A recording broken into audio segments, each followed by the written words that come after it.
Hi, this is Dr. Nick. I'm the Incrementalist here with incremental insights for better business and better health. Today I wanted to talk about opening and testing. So as you think about reopening your business, should you be testing everybody? Is testing part of your strategy? And if so, what kind of testing? Well, first of all, let's separate out the testing modalities. One is to test for the actual virus. Do you have the disease? Is the virus present? And to be clear, that test, while useful, has a number of challenges associated with it. Specifically, there are some false positives and false negatives, both of which cause problems for businesses, for schools, and create both a false sense of security, as well as identifying people that maybe don't have the disease, but actually have virus particles that are picked up by the test. And some of you may be wondering why. Well, there are lots of very good reasons for that. Not least of all, we know that in some instances, these tests are picking up virus particles that we're shedding on an ongoing basis, even though we've stopped actually suffering from the disease. Then there's immunity tests, and to be clear, at this point in time, we just don't have the accuracy level.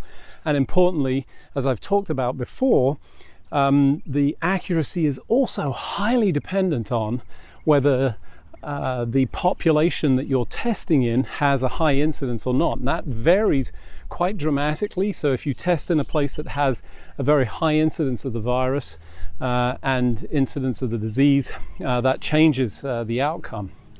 So does it make sense for businesses, and is this an appropriate thing for you to consider? Well, the first thing to think about is, what do you do with a positive test? How do you manage that?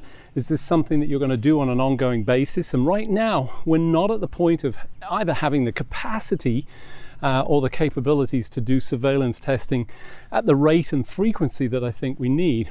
So, in the case of many of the schools, I think lots of them are opting for a solution that says, let's test initially, and perhaps before people arrive, put them into self-isolation so that gets them into that community type spirit, and then test again subsequently so that you try and maximize the accuracy rate, because we know that the testing accuracy varies depending on the time that the disease occurs, and then test appropriately based on symptoms and the arrival of symptoms.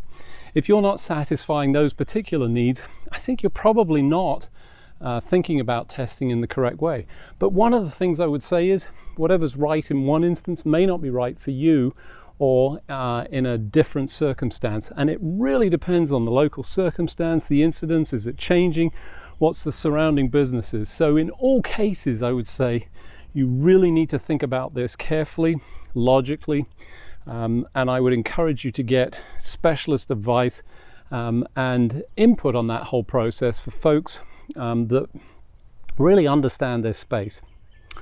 So if you'd like some of that help, we're happy to do and work with you. We have a number of options, including training courses and advisory type services, and you can reach out in the links below. Otherwise, feel free to reach out directly to me. I'm always happy to take questions. I'm Dr. Nick. I'm the Incrementalist, here with incremental insights for better health and better business.